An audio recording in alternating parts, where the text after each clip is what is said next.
चलिए, तो हम आ गए थे 13-14 ग्रुप पी ब्लॉक। आगे बढ़ते हैं। तो अभी नेक्स्ट अपने को देखना है यहाँ पर 15 ग्रुप एलिमेंट्स। 15 ग्रुप एलिमेंट्स, ये कौन सा पार्ट है? 12th का, लेकिन रिलेशन में तो हम इसको साथ में देख रहे हैं पूरा। ये आपका सिमिलर बहुत सारे जो ट्रेंड्स है प्रॉपर्टीज में सिमिलर शो करता है। ओके, इसमें एक्सेप्शंस है, लेकिन बेसिक प्रॉपर्टीज में एक्सेप्शंस आपको यहां पर बहुत कम मिलेंगे। ठीक है, तो एक बार रिवाइज कर लेते हैं हम। 13 group and 15 group, 13 group and 14 group. 13 group क्या होता है? बागिट, boron, aluminium, gallium, indium, thallium. Okay, 14 group chemistry sir give sun की प्रॉब्लम्स। मतलब ये यहां पर क्या है? Carbon, silicon, germanium, tin and lead. Okay, atomic numbers याद है सबको? 5, 6, 13, 14, 31, 32, इंडियम 49, 50, थैलियम 81, 82। आपको ये भी याद रखना है कि लेड 82 होता है। ये लास्ट नॉन रेडियो एक्टिव है, प्योरली नॉन रेडियो एक्टिव। इसके बाद वाले एलिमेंट 82 के बाद वाले रेडिएशंस इमिट करना शुरू कर देते हैं। इसके आगे के इतना ज्यादा नहीं करते हैं, लेकिन कुछ ना कुछ अमाउंट में। ठीक है, ओके। अब यहां पर हम आ रहे हैं 15 ग्रुप एलिमेंट्स में। 15 ग्रुप एलिमेंट का भी शॉर्टकट हमने देखा था, याद है आपको 11th में? नहीं पसंद ऐसा सब भाई। नाइट्रोजन, फॉस्फोरस, आर्सेनिक, ये कौन है? एंटीमनी, एसबी, एंटीमनी और बिस्मथ। ठीक है, बसमत नहीं, बिस्मथ, बिस्मथ। ठीक है, ओके। नंबर्स तो यहां से रिलेशन में बताना तो आसान है, वैसे आपको लर्न हो जाएंगे बाद में। 7, 15, ये दो तो आपको लर्न ही है। 33, 51, 83, ये जनरली यूज में नहीं आते इसलिए याद नहीं रहते हैं, लेकिन अभी इतने बार हम उसको पढ़ेंगे तो आपको लर्न हो जाएंगे रिवीजन से। ओके, चलिए अब हम आगे बढ़ते हैं। तो हमारा टारगेट है 15 ग्रुप एलिमेंट्स। ओके, मैंने आपको कहा था कि रोमन में जो नंबरिंग हम देखते हैं, तो रोमन के अंदर नंबरिंग क्या थी इसकी? 3rd B, 4th B and 5th B. तो 15 ग्रुप यानी 5th बी एलिमेंट्स को हम यहां पर आज देखने वाले हैं।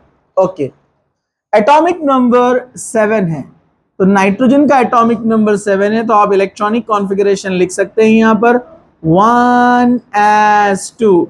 Atomic number means proton number, और जितने प्रोटॉन होते हैं उतने ही इलेक्ट्रॉन्स होते हैं। ठीक है, तो इसके पास 7 इलेक्ट्रॉन है, जिसमें से s में आ गया है 2 यानी 1s2। अब बचे 5, वो किधर जाएंगे? 2s2 and 2p3। टोटल कितना हो गया? 7। यानी इसी को हम शेल वाइज इलेक्ट्रॉनिक कॉन्फ़िगरेशन में लिखते हैं कि k में 2 है और l में 5 है। मतलब k के अंदर 1s होता है, l के अंदर 2s एंड 2p होता है। ओके, मैं थोड़ा सा यहां पर इसको ऑर्बिटल शो करने के लिए बॉक्स बना देता हूं। इसके पास 2 इलेक्ट्रॉन है, इसके पास 2 इलेक्ट्रॉन है, इसके पास एक एक एक, एक्स वाई जेड। इस तरह इलेक्ट्रॉनिक कॉन्फ़िगरेशन इनका बनता है। ओके, अब हम आगे बढ़ते हैं। ठीक है, और कुछ डिस्कशन हम यहाँ पर करेंगे अभी नाइट्रोजन के बारे में, लेकिन पहले प्रॉपर्टीज को हम कंपेयर कर लेते हैं, उनके ट्रेंड्स। ठीक है, फॉस्फोरस 15 है, तो यानी के में कितने, यानी डायरेक्ट इलेक्ट्रॉनिक कॉन्फ़िगरेशन हम ऐसे लेते हैं यहाँ पर 1s2, 2s2, 2p6। कितना हो गया है? के में 2 है और एल में कितना है? 8, राइट। K में 2 है, L में कितना है 8, तो कितना हो गया 10, और चाहिए कितना 5 और चाहिए, तो 3s2 3p3, ये कहां चले गए हम अब M में। यहां एक 3D भी होता है जो कि एम्प्टी बैठा हुआ है, और यही डिफरेंशिएशन करेगा ना नाइट्रोजन का विथ अदर एलिमेंट, ये जो ऑर्बिटल है, क्योंकि आप देखेंगे L के पास कोई d ऑर्बिटल नहीं होती है, ठीक है, जबकि नीचे वाले आप जितने भी देंगे सबके पास d और f ऑर्बिटल आगे आने वाले हैं, समझा। तो definitely nitrogen anomalous behaviour, exceptional properties show करेगा रेस्ट ऑफ द एलिमेंट से ग्रुप के, जैसे कार्बन ने किया था उसकी फैमिली में, बोरॉन ने किया था उसकी फैमिली में, ये नाइट्रोजन भी सेम एक्सेप्शन बिहेवियर यहां पर बताने वाला है, एक्सेप्शनल प्रॉपर्टीज। ओके, तो इधर देखते रहो। तो सब लोग जाग रहे हैं, हाँ जरा ध्यान से। तो अगर मैं इसके लास्ट वाले इलेक्ट्रॉन, हम हमेशा लास्ट शेल वाले इलेक्ट्रॉन शो करते हैं, तो अगर हम लास्ट शेल वाले इलेक्ट्रॉन अगर यहां पर देखते हैं तो आप देखेंगे 3s में यहां पर कितना इलेक्ट्रॉन है 2, यहां पर आप p में देखेंगे तो 1 2 3, d वाला एम्प्टी है, d वाला क्या है एम्प्टी, तो इसका लास्ट कॉन्फ़िगरेशन है 2s2 2p3, इसका है 3s2 3p3। वैसे ही हम आगे बढ़ेंगे, इनका इलेक्ट्रॉनिक कॉन्फ़िगरेशन की प्रैक्टिस आपको ऑलरेडी हो चुकी है, अब इतना लंबा लिखने की जरूरत नहीं है। हम इसके लिए एक नोबल गैस एलिमेंट यूज करते हैं, जैसे अगर ये Kl अपने को ना लिखना होता, मतलब टोटल 10, तो उसकी जगह हम क्या लेते, नियॉन, नियॉन 10 है, उसके बाद वाला कौन है आर्गॉन, तो अगर मैं यहां पर आर्गॉन लिख दूं, मतलब कितने इलेक्ट्रॉन का कॉन्फ़िगरेशन कंप्लीट हो गया 18 का हो गया ना, आर्गॉन का नंबर है 18, तो 18 हो गया यहां पर। अब बचा कितना 33 में से 18 चला गया, 33 में से 18 चला गया, 15 बचा है, लेकिन अपने को पता है पीरियड नंबर भी याद रखने का, this is period number 2, period, this is period number 3, period number 4, ये बात आप याद रखिए, पीरियड नंबर 4 से d ऑर्बिटल शुरू हो जाते हैं, पीरियड नंबर 4 से d ऑर्बिटल यानी d एलिमेंट्स यानी ट्रांजिशन एलिमेंट्स शुरू हो जाते हैं। लेकिन ये बात भी याद रखिए, वैसे हम d ब्लॉक में देखने वाले हैं, 4th पीरियड में 3d सीरीज होती है, ये याद रखिए आप, 5th पीरियड में 4d सीरीज होती है, एक नंबर कम होता है इसलिए इसको n-1 लिखते हैं, कैसे वो आएगा तब देखेंगे, अभी टेंशन मत लो, ठीक है। 6th पीरियड में जाते हैं तो 5d होती है, 7 में जाएंगे तो 6d होती है, ऐसे 4d सीरीज है। तो हम आ गए 4th पीरियड में, यानी आर्सेनिक की बात जब हम कर रहे हैं तो यहाँ पर 3d इंट्रोड्यूस हो चुका है, तो ये 18 का तो हो गया, इसके बाद आपको 3d भी लिखना पड़ेगा, जिसके पास कितने हैं 10 होते हैं, कितने 10, 18 प्लस 10 28, 33 माइनस 28 5, अगेन 5 बचे, जैसे यहाँ पर 5 थे लास्ट शेल में, यहाँ भी लास्ट शेल में 5, यहाँ भी लास्ट शेल में 5 होंगे। अगर इनका लास्ट शेल 2 है, इनका लास्ट शेल 3 है, तो इसका लास्ट शेल क्या रहेगा, याद नहीं रहा तो पीरियड से याद रखने का, ठीक है। ओके, तो ये बनेगा 4s2 4p3, और यहां पर 4d भी रहेगा जो कि क्या है एम्प्टी, बाद में आ सकता है काम इलेक्ट्रॉन का वेलकम करने, समझे आपको। ओके, तो ये लास्ट कॉन्फ़िगरेशन। वैसे यहां ऑर्गॉन लिया तो यहां क्या लेंगे आप, क्रिप्टॉन, क्रिप्टॉन कितना होता है 36, क्रिप्टॉन कितना है 51 माइनस 36, अब फिर 15 बचे, मतलब यहां भी डी इंट्रोड्यूस हुआ है, लेकिन यहां 3d है, तो 5th पीरियड में कौन होता है 4d, तो ये 4d10, अब कितना बचा 5, लेकिन पीरियड नंबर कौन सा है 5, तो ये यहाँ 4s था, यहाँ पर क्या आएगा 5s2 5p3, और 5d तो 0 होता है। ओके, गेटिंग, तो ये अगेन 5 इलेक्ट्रॉन लास्ट शेल में आपको यहाँ पर दिख रहे हैं। ओके, हम आगे बढ़ते, तो आप समझ रहे ना, जब 4th पीरियड की बात चलती है तो 3d आता है, इसलिए क्या लिखते हैं उसको मालूम है आपको, 4 रहा तो 3, 5 रहा तो 4, मतलब n रहा तो n-1, इसलिए डी का कॉन्फ़िगरेशन हमेशा ब्रैकेट में n-1 लिखा हुआ था, मतलब पीरियड से एक कम। समझा? चलो, अब क्रिप्टॉन के बाद किसका नंबर है? ज़ेनॉन। ज़ेनॉन कितना होता है? 54। मैंने कहा था पहले नोबल गैस लर्न कर लो पूरे, ठीक है? 54, 83 माइनस 54, 29। अब 15 से ज्यादा का डिफरेंस आ रहा है, ऐसा क्यों? हाँ, 4f इंटर हो चुका है, 4 इंटर हो चुका है। जैसा अगर ये 54 है, ये 3D 5D, और मैंने यहां लिख दिया, सॉरी 3D 4D 5D 10, तो कितना हो जाएगा? 54 प्लस 10 64, 83 माइनस 64। पहले जो डिफरेंस आया था इधर, अरे पहले जो डिफरेंस आया था इधर, वही ना। यहां पर 4D से 5D से पहले आएगा 4f 14। अब देखो 14 प्लस 10 24 प्लस 54 70, 83 में से 78 माइनस करो, 3 सॉरी 5 5 आ रहा है ना, मतलब ये 5 आएंगे किधर? 5 के बाद number 6s, 6s2 6p3 6d 0। इसलिए आपने देखा होगा अगर ये n रहा लास्ट शेल जिसको हम बोलते हैं, तो इसको क्या लिखते हैं हम? n-1, और इसको क्या लिखेंगे? n-2। समझा? मतलब ये 6 रहा तो ये 5 और ये रहता 4। वैसे आप नीचे वाले में जाएंगे, लेकिन अपने को देखना नहीं है। नीचे वाले में आप जाएंगे तो क्या रहता है? ये लास्ट वाला 7s2 7p3, तो ये क्या बनेगा? 6d10, और ये क्या बनेगा? 5f। तो f वाले दो ही है, 4f एंड 5f। समझा आपको? f ऑर्बिटल दो ही है। ओके, तो सभी का कॉमन इलेक्ट्रॉनिक कॉन्फ़िगरेशन जो हमको दिखता है, अगर देखेंगे आप यहां पर देखो, ये 2 3 4 5 6 को अगर अपन कॉमन ले लेते हैं n, क्या लेते हैं? तो बनेगा NS2, और सब PP तो ले लेंगे हम उसको ना NP3 NP3। जैसे इनका कॉमन कॉन्फ़िगरेशन क्या था? NS2 NP1 NS2 NP2 NS2 NP3। समझा आपको? एक एक बढ़ रहा है ना पी में, एटॉमिक नंबर बढ़ रहे तो पी में इलेक्ट्रॉन बढ़ने वाले डेफिनेटली। ओके, तो ये जनरल इलेक्ट्रॉनिक कॉन्फ़िगरेशन हो गया NS2 NP3।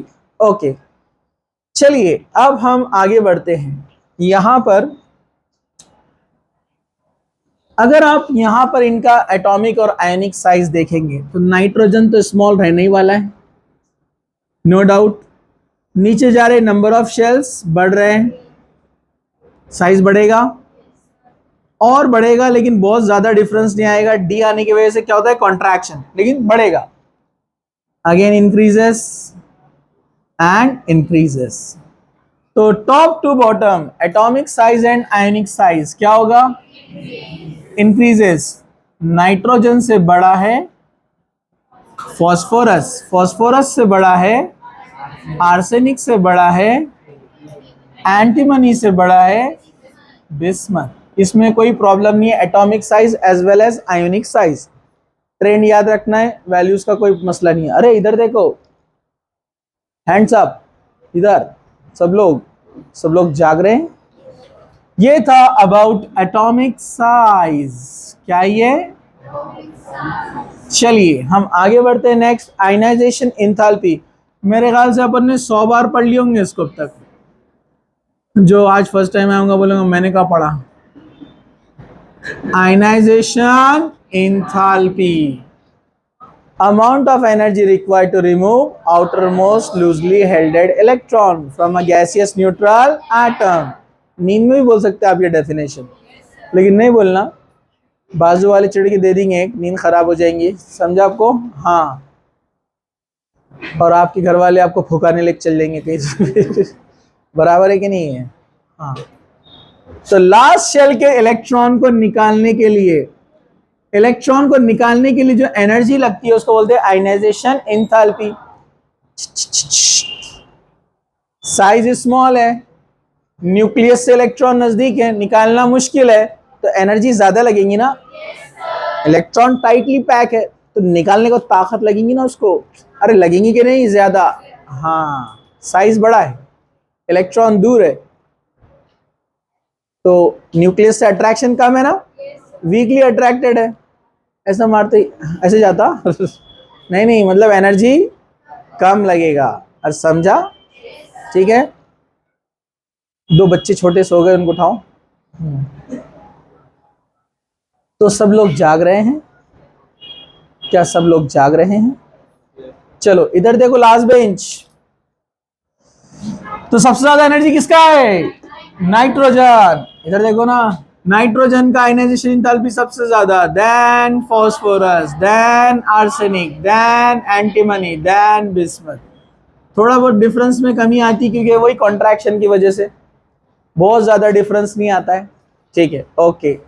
Next point, electronegativity, electronegativity, power of attracting the electron, shared pair of electron, बाहर से जो इलेक्ट्रॉन बॉन्ड बनाने के लिए आए उनको अट्रैक्ट करने की एबिलिटी जिसमें ज्यादा रहती है उसकी इलेक्ट्रोनेगेटिविटी ज्यादा। ये तो बचपन से पढ़ रहे हैं हम, टॉप टू बॉटम डिक्रीजेस। तो यहाँ पर नाइट्रोजन का इलेक्ट्रोनेगेटिविटी सबको याद है ना, 3 है। फास्फोरस का कितना है, भूल गए, 2.5।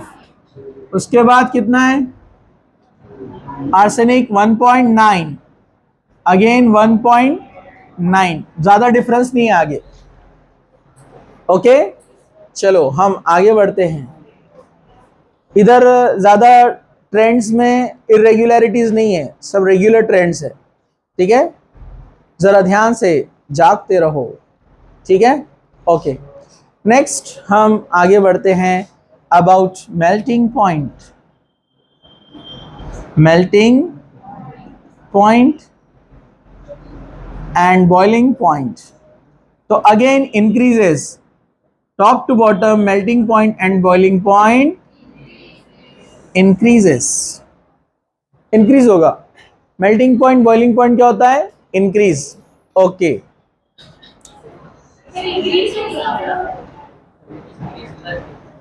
Sorry, decrease, decrease, melting point boiling point decreases.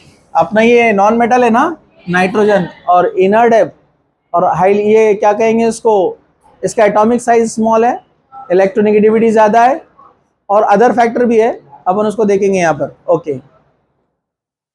तो melting point boiling point decreases, जैसा इधर वाले ग्रुप्स में कुछ एक्सेप्शंस थे, यहाँ पर एक्सेप्शन नहीं है, रेगुलर ट्रेंड है, समझा, अरे समझा क्या, okay. So this is about melting point and boiling point. एक पॉइंट है जनरली हम जिसको डिस्कस नहीं करते, electron affinity. Electron affinity order क्या रहेगा, कोई बताएगा, इलेक्ट्रॉन एफिनिटी,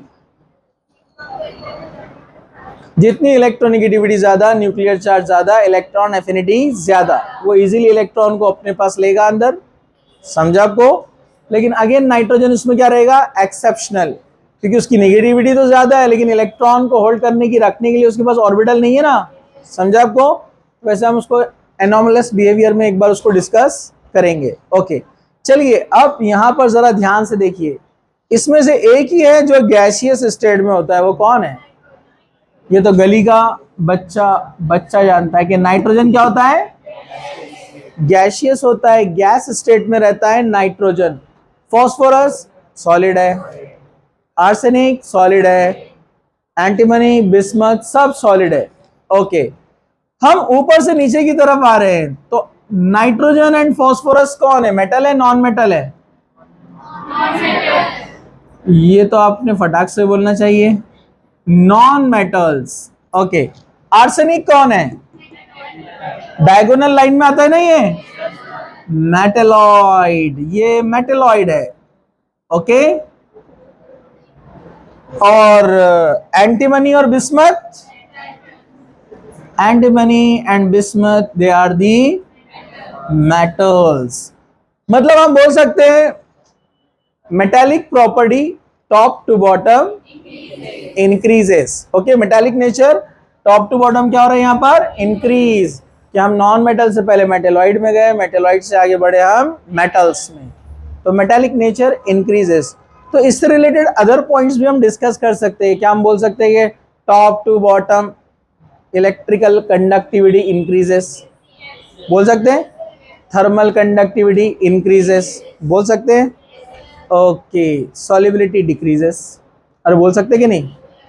लेकिन सॉल्युबिलिटी का हर जगह अलग फैक्टर रहेगा कि कौन सा कंपाउंड बनाएगा उसके ऊपर डिपेंड करता है, इसलिए हम यहाँ सॉल्युबिलिटी को डिस्कस नहीं करेंगे। इसके कंपाउंड्स जो बनेंगे, ये एलिमेंट्स के जो कंपाउंड्स बनेंगे डिफरेंट, हर एक का नेचर अलग अलग रहेगा, समझा। चलो इसको फटाफट लिख लो, यहाँ पर हम इसको स्टॉप करते हैं।